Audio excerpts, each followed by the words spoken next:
अस्सलाम वालेकुम, आदाब। जमात इस्लामी हिंद की ओर से आज की इस प्रेस कॉन्फ्रेंस में मैं आप सभी का स्वागत करता हूं, आप सभी का इस्तकबाल करता हूं। आज की इस प्रेस कॉन्फ्रेंस में 3 अहम विषयों पर आपके समक्ष बात रखी जाएगी। पहला मुद्दा स्पेशल इंटेंसिव रिवीजन जो बिहार में इलेक्शन कमीशन ऑफ इंडिया के थ्रू कंडक्ट किया जा रहा है, उसके सिलसिले में जमात इस्लामी की क्या मांगे हैं, जमात इस्लामी का क्या सोचना है, वो बात इंशाअल्लाह आपके सामने रखी जाएगी।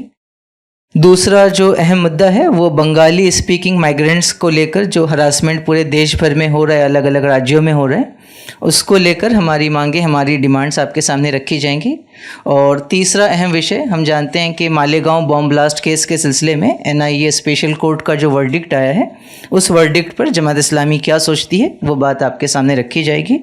इस प्रेस कॉन्फ्रेंस को एड्रेस करने के लिए हमारे 3 अहम लीडर्स इस प्रेस कॉन्फ्रेंस में मौजूद हैं।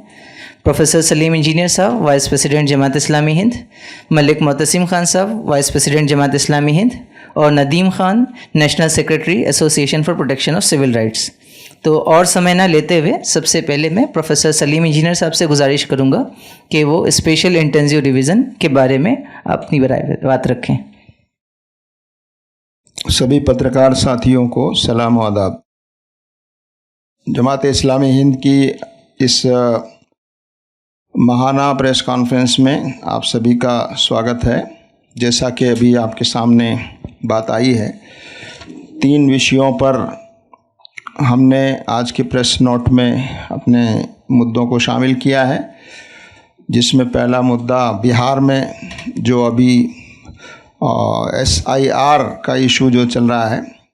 तो इस वक्त बिहार में जो वोटर लिस्ट का गहन पुनरीक्षण जो चल रहा है, स्पेशल इंटेंसिव रिवीजन, जो 28 जून से शुरू हुआ है, उस पर बहुत सारे सवाल खड़े हो रहे हैं। और अभी तो ये बिहार राज्य में शुरू हुआ है, लेकिन इलेक्शन कमीशन का जो नोटिफिकेशन है उसके मुताबिक ये और राज्यों में भी शुरू होगा। वेस्ट बंगाल में इसके बाद इलेक्शन होने वाले हैं और दूसरे राज्यों में भी। बिहार में जो कुछ सामने आ रहा है और जिस तरह से इलेक्शन कमीशन इस पूरी एक्सरसाइज को कर रहा है, उससे ये अंदेशा है कि एक बहुत बड़ी संख्या में जो वैलिड वोटर्स हैं उनको वोटर लिस्ट से बाहर कर दिया जाएगा या बाहर हो जाएंगे।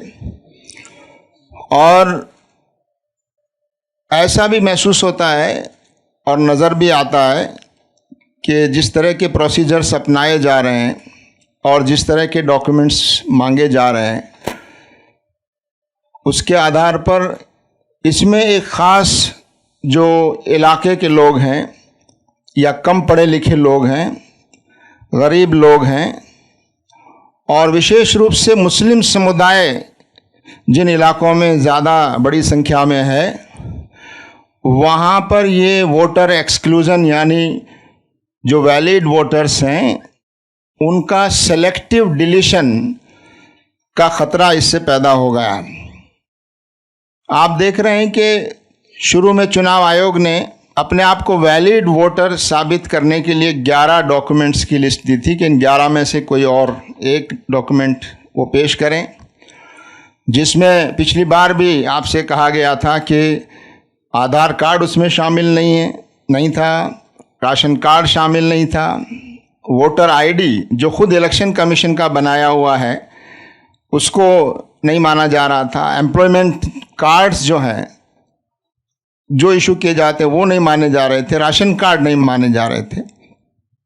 और इस पर जो पूरे देश में विरोध हुआ तो सुप्रीम कोर्ट ने कुछ गाइडलाइंस जारी की और कुछ डॉक्यूमेंट्स को शामिल करने की हिदायत भी दी। लेकिन ये सामने आ रहा है कि उस हिदायत को, उस डायरेक्शन को फॉलो नहीं किया जा रहा है, उसकी खिलाफ वर्जी की जा रही है, उसको भी नज़रअंदाज किया जा रहा है, जिससे इलेक्शन कमीशन की इस पूरी एक्सरसाइज पर एक बहुत बड़ा सवाल खड़ा हो रहा है और एक अविश्वास का वातावरण जैसे पैदा हो रहा है कि इलेक्शन कमीशन इंडिपेंडेंटली काम करने के बजाय जैसे मौजूदा सरकार के दबाव में और एक ख़ास पॉलिटिकल एजेंडा को आगे बढ़ाने के लिए ये कोशिशें और कार्रवाइयाँ की जा रही हैं।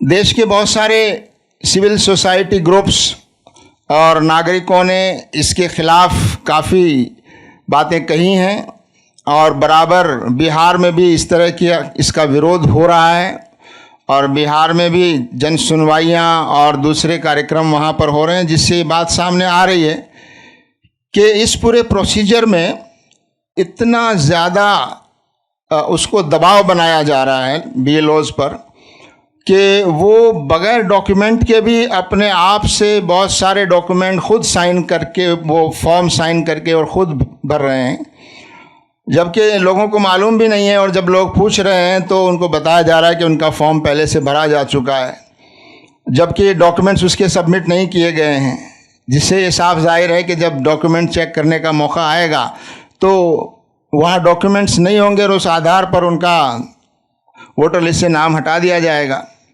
तो ऐसा बहुत बड़ी संख्या में वहाँ पर किया जा रहा है और हो रहा है।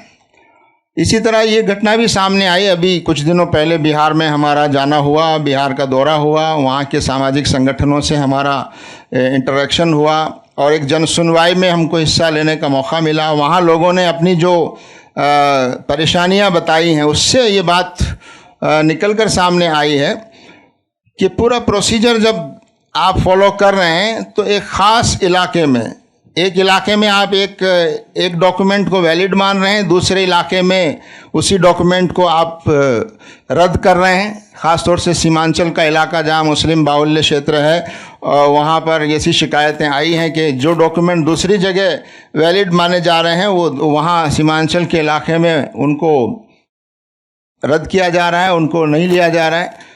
तो एक सेलेक्टिव और डिस्क्रिमिनेटिव, एक भेदभावपूर्ण ये कार्रवाई हो रही है। और इससे आज के अखबार की हेडलाइंस आपने देखी होगी और उसमें ये कहा गया है कि 65 लाख वोटर्स जो हैं वो कम हो गए हैं और ये अभी मालूम नहीं है कि हटाए कितने गए हैं, जोड़े कितने गए हैं। अगर जोड़े गए हैं उसके बाद भी 65 लाख कम हुए हैं तो इसका मतलब और ज़्यादा लोगों को डिलीट किया गया है।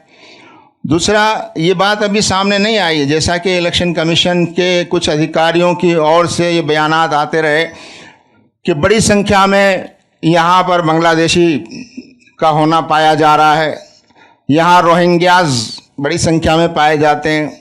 इस तरह के बयानात का बीच बीच में आने से ये संदेह और ज़्यादा बढ़ जाता है कि ये एक्सरसाइज एक ख़ास, इसमें एक कम्युनल एंगल भी है, एक सांप्रदायिक इसका दृष्टिकोण भी है, इसमें कम्युनल एजेंडा भी है कि एक ख़ास कम्युनिटी के लोगों के वोटर्स को जो है कम किया जाए।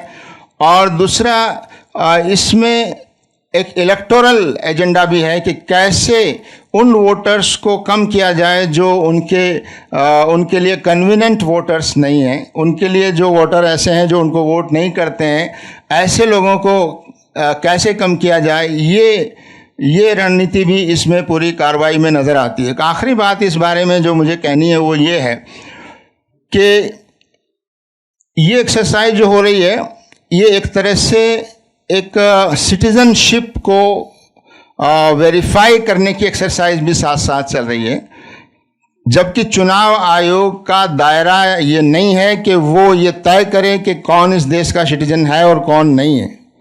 सिटीजनशिप को तय करना, कौन बाहरी है कौन विदेशी है, ये तय करने के लिए अलग कानून बने हुए हैं, अलग प्रोसीजर्स बने हुए हैं, उसके लिए गृह मंत्रालय की जिम्मेदारी है। और इस कार्रवाई का इलेक्शन से कोई संबंध नहीं होना चाहिए। ये कार्रवाई तो ये जो विदेशियों के आइडेंटिफिकेशन की जो कार्रवाई है, अगर कोई गैर कानूनी तरीके से देश में रह रहा है जो देश का नागरिक नहीं है, उसकी नागरिकता को तय करना, ये काम हमारे इलेक्शन कमीशन का नहीं है बल्कि ये होम मिनिस्ट्री का है और इसके लिए विशेष प्रोसीजर्स हैं जिनको अपनाया जाना चाहिए और इसको इलेक्शन से नहीं जोड़ा जाना चाहिए। इलेक्शन कमीशन की ये जिम्मेदारी है कि वो ज़्यादा से ज़्यादा वोटर्स को वोटर लिस्ट में शामिल करें और कोई वोटर छूटने न पाए जो वैलिड वोटर हो, जो 18 साल से ऊपर का हो, और जो चाहे जिसका घर हो या ना हो, जो चाहे सड़क पर रहता हो, बाहर रहता हो, उसके ज़मीन जायदाद हो या ना हो, उसका कोई परमानेंट घर हो या ना हो, इसके बावजूद कोई नागरिक इस वोट के अधिकार से छूटना नहीं चाहिए। इस भावना के साथ इलेक्शन कमीशन को काम करने की ज़रूरत है। लेकिन इस पूरी कार्रवाई में ये साफ तौर पर नज़र आ रहा है कि इलेक्शन कमीशन एक ख़ास एजेंडा को सामने रखकर और इंडिपेंडेंटली काम करने के बजाय ऐसा लगता है कि सरकार के दबाव में एक विशेष राजनीतिक पार्टी को फ़ायदा पहुंचाने की नीयत से शायद वो काम कर रहा है। लिहाजा हमारी डिमांड यह है कि इस पूरी कार्रवाई को, SIR की जो एक्सरसाइज बिहार में चल रही है, इस पूरी कार्रवाई को तुरंत रोका जाना चाहिए। इससे जो इलेक्शन प्रोसेस है और जो इलेक्शन कमीशन है उस पर एक बहुत बड़ा अविश्वास और एक बहुत बड़ा सवाल और संदेह पैदा होता है। तो हमारी मानना यही है, जमात इस्लामी हिंद पहले भी ये कहती रही है अपने बयानों में, और आज हम इसको फिर दोहराना चाहते हैं कि SIR के नाम पर जो कुछ बिहार में हो रहा है और जो कुछ आगे दूसरे राज्यों में किया जाना है, इसको फ़ौरन रोका जाना चाहिए और इसके कानूनी तौर पर इसकी समीक्षा की जानी चाहिए। और जो इलेक्शन कमीशन का जो दायरा कार है, उस दायरे कार से बाहर निकलने की इलेक्शन कमीशन को इजाज़त नहीं मिलनी चाहिए, और सिटीजनशिप और नागरिकता तय करने का जो काम है वो होम मिनिस्ट्री और जो एस्टेब्लिश्ड प्रोसीजर्स हैं उसके मुताबिक किया जाना चाहिए। दूसरे मुद्दों पर हमारे दूसरे साथी बात करेंगे। तो मैं अब बंगाली बोलने वाले जो हमारे नागरिक अलग अलग राज्यों में रह रहे हैं वो किस परेशानी से गुजर रहे हैं, हमारे साथी नदीम खान साहब बताएंगे आपको। सलीम साहब ने ये बात रखी कि इस देश के नागरिकों को ही डिफरेंट प्रक्रियाओं के ज़रिए, डिफरेंट मेथड के ज़रिए विदेशी ठहराने की कोशिश जारी है। उसका एक पार्ट SIR के तौर पर चुनाव आयोग कर रहा है और दूसरे पार्ट में अलग अलग राज्यों में बंगाली बोलने वाले बंगाली भाषी लोगों के साथ ये काम चल रहा है। चाहे वो छत्तीसगढ़ हो, चाहे वो महाराष्ट्र हो, चाहे वो हरियाणा हो या दिल्ली और NCR हो, जहाँ पर इस तरह के मामले लगातार ख़बरों में आए हैं। राजस्थान में जयपुर में एक बड़ी तादाद में अचानक से लोगों को इकट्ठा किया गया, जिनकी संख्या 8 से 10 हज़ार बताई गई। उनको डिटेंशन सेंटर में डाला गया, फिर उनके पेपर मांगे गए और अचानक ये काम अहमदाबाद और सूरत में किया गया, जिसमें भी संख्या 10 हज़ार के आसपास थी। और इतनी लापरवाही से काम लिया गया कि उनको 3-3, 4 दिन जो है वो बंद किया गया। बाद में मालूम चला कि उसमें महाराष्ट्र के लोग भी हैं, उसमें बिहार के लोग भी हैं और बंगाल के लोग जो हैं वो पश्चिम बंगाल के बहुत कम लोग हैं। और अभी जो ये मामला चल रहा है वो ज़्यादा इस मामले की जद में गुड़गांव है। गुड़गांव में हम सबको मालूम है कि तकरीबन 2 लाख के आसपास काम करने वाले वर्किंग क्लास के बंगाली बोलने वाले लोग, बंगाल भाषी जो है लोग रहते हैं। अचानक 3 से 4 दिन रात में पूरा प्रोसेस चलाया गया, जिसमें लोगों को इलीगल तरीके से डिटेन किया गया। वीमेन को डिटेन किया गया, मेन को डिटेन किया गया, बच्चों को डिटेन किया गया और किसी भी ड्यू प्रोसेस को फॉलो नहीं किया गया। किसी भी ड्यू प्रोसेस को फॉलो नहीं किया गया। रात में सादी वर्दी में पुलिस के लोग आए, अपने वाहनों में लोगों को डाला, जिसके वीडियोस ही मौजूद हैं, जिसकी टेस्टिमनीज भी मौजूद हैं। और फिर उनके बाद किसी को 3 दिन के बाद, किसी को 4 दिन के बाद छोड़ा गया और लोगों के सामने इतनी पिटाई करी गई जिससे उन पर पूरा भय आ जाए। जिसके नज़दीक 2 लाख लोग जो गुड़गांव रहते थे, उनमें से 90% लोग वापस बंगाल के अपने अपने इलाकों में जा चुके हैं। जो कोई मालदा का रहने वाला है, कोई मुर्शिदाबाद का रहने वाला है, कोई 24 परगना का रहने वाला है। और इन सब कार्रवाई के बाद पूरे देश के नागरिकों में जो बंगाली बोलने वाले हैं, भय भरने के बाद पुलिस ये गुड़गांव की कहती है कि हमने 10 बांग्लादेशियों को पकड़ा है। तो इस पूरी एक्सरसाइज में जितने सारे ह्यूमन राइट वायलेट हुए, उसके नतीजे में वो ये क्लेम कर रहे हैं कि उन्होंने 10 बांग्लादेशी को पकड़ा है। लेकिन अब वो बांग्लादेशी हैं कि नहीं हैं, या they are the Indian citizen without any document, यानी कि वो कोई डॉक्यूमेंट कैरी नहीं कर रहे थे। लेकिन इस पूरे प्रोसेस में जितने भी वायलेशंस ड्यू प्रोसेस के हो सकते थे वो सारे के सारे वायलेट किए गए। बच्चों को पीटा गया, रात के अंधेरों में महिलाओं को पीटा गया, मेल पुलिस उनको लेकर गई, ये सारी चीज़ें हुई। और इसके साथ साथ एक पूरी जो पुश बैक के नाम से पॉलिसी बनाई जा रही है, जिसमें ये कंसीडर कर लिया गया है कि अगर बंगाली बोलने वाला मुसलमान है तो वो बांग्लादेशी होगा, जबकि हम सबको मालूम है 27% आधिकारिक आंकड़े हैं बंगाल के जहां पर बंगाल में मुसलमान निवास करते हैं। लेकिन आप अगर किसी दिल्ली पुलिस के आदमी से बात करेंगे, किसी अहमदाबाद पुलिस के आदमी के बात करेंगे, किसी आप जो है वो गुड़गांव पुलिस के आदमी से आप बात करेंगे, तो वो आपसे यही कहेगा कि बंगाली बोल रहे हैं और मुसलमान हैं तो इसका मतलब बांग्लादेशी हैं, फिर उनसे पूछताछ ज़रूरी हो जाएगी। अब इस पूरे प्रोसेस में जो दावा किया जा रहा है उसमें दावा यह किया जा रहा है कि 7 मई से 15 मई तक 1500 लोगों को पुश बैक ज़बरदस्ती बांग्लादेश भेजा गया। उसके अलावा आसाम से 300 लोगों को मई के महीने में 7 मई से 15 मई के बीच में बांग्लादेश भेजा गया, और उसके अलावा 100 लोगों को रोहिंग्या कहकर बांग्लादेश आसाम से भेजा गया। उसके अलावा 40 लोग दिल्ली से भेजे गए अंडमान, और अंडमान से उनके हाथ पैर बांध के, आंख में पट्टी बांध के उनको समंदर में फेंक दिया गया। कुछ लोगों को वहाँ पे नेवी ने बचाया, उन्होंने अपने रिश्तेदारों को टेलीफोन नंबर याद थे, उन्होंने उनको फ़ोन किया, जिनकी डिटेल्ड स्टोरीज आपको मुझसे ज़्यादा बेहतर मालूम है। तब अब सवाल ये पैदा होता है कि जो लोग ये भेजे गए उनमें से बहुत सारे लोग वापस आए, और वापस इसलिए आए कि सरकार को इनको वापस लेना पड़ा क्योंकि वो इंडियन डॉक्यूमेंट कैरी कर रहे थे। उस समय उनके पास डॉक्यूमेंट नहीं थे। तो ये जो प्रोसेस चल रहा है बिल्कुल भेड़ चाल का प्रोसेस पुश बैक के नाम से चल रहा है। जिन रोहिंग्यास को भी भेजा गया वो यूनाइटेड नेशन के कार्ड को कैरी कर रहे थे। तो अब सवाल ये पैदा होता है कि अगर मुसलमान बंगाली बोल रहा है तो उसके मामले में जो संवैधानिक कार्यकाल हैं उनका पालन होगा कि नहीं होगा, जो रूल्स एंड रेगुलेशंस हैं उनका पालन होगा या नहीं होगा, या एक पूरी पॉलिसी है कि जिसपे कोई भी नाम अगर मुसलमान मिलेगा तो उसको उठा के बाहर फेंक दिया जाएगा और फिर वापस लेना पड़ेगा। गुड़गांव में भी जो लोग डिटेंशन सेंटर बनाए गए, 5 से ज़्यादा डिटेंशन सेंटर गुड़गांव में बनाए गए जिनमें लोगों को रखा गया, और जो लोग वापस आए उन्होंने ये बात रिपोर्ट करी कि उनके साथ जो व्यवहार हुआ वो अमानवीय था। उनकी पिटाई करी गई, उनको खाने की दिक्कत दी गई, और 3 टाइम की जगह 1 टाइम खाना दिया गया, और ये सिर्फ इस बात का मैसेज था कि वो इस शहर को छोड़ दें। तो हम सब लोग इस बात को लेकर बहुत चिंतित हैं कि जिस तरह से ये लैंग्वेजिस्टिक डिस्क्रिमिनेशन हो रहा है, शुरुआत इसकी लैंग्वेजिस्टिक डिस्क्रिमिनेशन से होती है, फिर वो आगे बढ़कर रीजनल होता है, और फिर वो रिलीजन में कन्वर्ट हो जाता है। तो ये डिस्क्रिमिनेशन देश को तोड़ने वाला है, और जिस तरह से बांग्लादेशियों के नाम पर बंगाली ज़बान को बोलने वाले भारतीय नागरिकों के साथ अत्याचार हो रहा है, ये बिल्कुल बंद होना चाहिए। और अवैध जो निर्वासन चल रहे हैं, जो डिपोर्शन की पूरी प्रक्रिया पुश बैक के नाम से चल रही है, ये बंद हो, और जो ड्यू प्रोसेस हैं उसके तहत जो भी प्रक्रिया हो वो पारदर्शी प्रक्रिया हो, और जिन अधिकारियों ने महिलाओं के साथ अच्छा आचरण नहीं किया गया है, उनकी मोडेस्टी गड़बड़ करी गई है, उनको डिग्निफाइड वे में नहीं डिटेन किया गया बल्कि रात के अंधेरे में पुरुष पुलिस वालों ने उनके साथ बदतमीजी करी है, उसके खिलाफ एक पूरी जांच हो, और जो अधिकारी इसमें शामिल थे उनको सख्त से सख्त सजा दी जाए।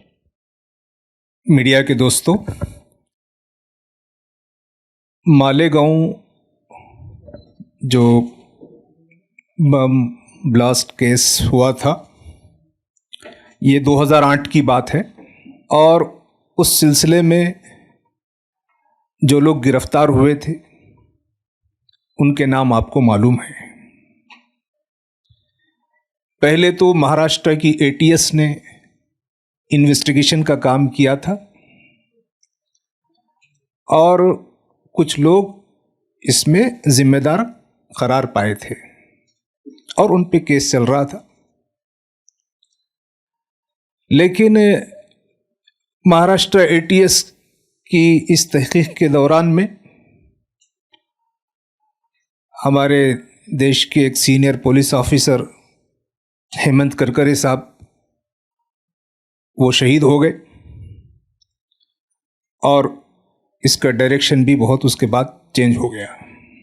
फिर 2014 के बाद में वहाँ जो केस देख रहे थे उनके ऊपर प्रेशर बनाया गया,